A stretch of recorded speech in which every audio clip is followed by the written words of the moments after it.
हाल ही में भागलपुर के ऐतिहासिक टाउन हॉल में आयोजित भूमि सुधार जन कल्याण संवाद कार्यक्रम ने बिहार में भूमि प्रशासन को लेकर सरकार के बदले हुए और सख्त तेवरों को साफ तौर पर सामने रख दिया। इस मौके पर बिहार के उप मुख्यमंत्री सह राजस्व एवं भूमि सुधार विभाग के मंत्री विजय कुमार सिन्हा ने भू माफिया के खिलाफ निर्णायक कार्रवाई का स्पष्ट ऐलान करते हुए कहा कि अब जमीन से जुड़े मामलों में किसी भी तरह की गड़बड़ी, अवैध कब्जा या दलाली को बर्दाश्त नहीं किया जाएगा। उन्होंने दो टूक शब्दों में कहा कि जमीन आम जनता की आजीविका और सम्मान से जुड़ा विषय है और इनमें किसी भी तरह की लापरवाही या साजिश के लिए अब कोई जगह नहीं। अपने संबोधन में उप मुख्यमंत्री ने कहा कि राज्य में जमीन से जुड़ी अधिकतर समस्याओं की जड़ में भू माफिया की गहरी पैठ है। वर्षों से यह माफिया आम लोगों को डराकर फर्जी दस्तावेजों के जरिए या प्रशासनिक मिलीभगत से उनकी जमीन हड़पते रहे। सरकार अब इस चुनौती को पूरी ताकत से खत्म करने के लिए बिल्कुल तैयार है। इसी क्रम में उन्होंने प्रदेश के सभी जिलाधिकारियों को निर्देश दिया कि वे अपने अपने जिलों में सक्रिय भू माफिया की सूची पुलिस अधीक्षक के सहयोग से तत्काल तैयार कर मुख्यालय को भेजें। उन्होंने ये स्पष्ट किया कि ये कार्रवाई केवल कागजों तक सीमित नहीं रहेगी, बल्कि जमीन पर इसका असर भी दिखेगा और दोषियों पर कड़ी कानूनी कार्रवाई भी की जाएगी। विजय कुमार सिन्हा ने यह भी कहा कि सरकार का उद्देश्य इसे सुनिश्चित करना है कि आम नागरिक बिना किसी भय के अपनी जमीन से जुड़े अधिकारों का उपयोग कर सके। उन्होंने अधिकारियों को आगाह करते हुए कहा कि यदि किसी स्तर पर लापरवाही, मिलीभगत या भ्रष्टाचार पाया गया तो संबंधित अधिकारियों के खिलाफ सख्त कार्रवाई भी की जा सकती है। सरकार की प्राथमिकता साफ है, ईमानदार और वैध व्यक्ति को हर हाल में न्याय मिले, जबकि नियमों का उल्लंघन करने वालों को कानून के कटघरे में खड़ा किया जाए।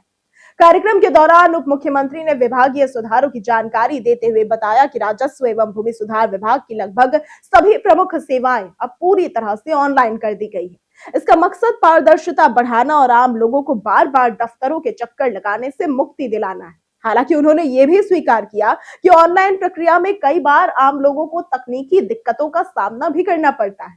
इसी को ध्यान में रखते हुए सरकार ने हर अंचल कार्यालय में कॉमन सर्विस सेंटर यानी कि सीएससी खोलने का फैसला लिया है, जहां कंप्यूटर प्रशिक्षित वीएलई मामूली शुल्क पर न सिर्फ आवेदन करेंगे बल्कि सही जानकारी और परामर्श भी देंगे।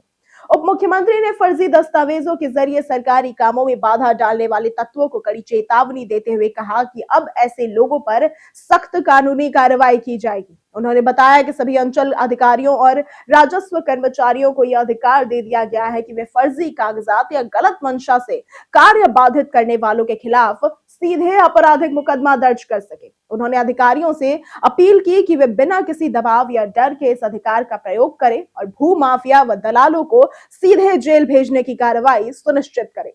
विजय कुमार सिन्हा ने यह भी जानकारी दी कि भूमि सुधार जन कल्याण संवाद के उद्देश्यों को जमीनी स्तर तक प्रभावी ढंग से लागू करने के लिए पटना के ज्ञान भवन में राज्य के सभी 38 जिलों के अपर समाहर्ता, भूमि सुधार उप समाहर्ता और अंचल अधिकारियों की एक विशेष कार्यशाला आयोजित की गई थी।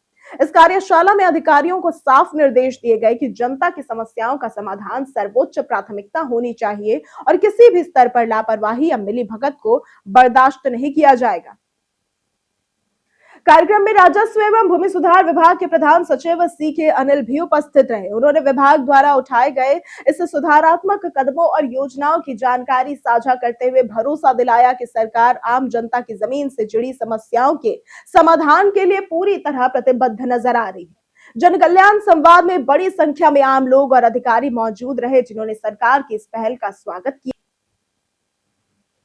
और उम्मीद जताई कि इससे बिहार में भूमि विवादों पर प्रभावी नियंत्रण लगेगा। तो अगर आपको आज की ये वीडियो पसंद आई हो तो इस वीडियो को लाइक करें, ज्यादा से ज्यादा शेयर करें और हमारे चैनल को सब्सक्राइब करना ना भूलें। आज के लिए सिर्फ इतना ही। वीडियो में साथ बने रहने के लिए धन्यवाद।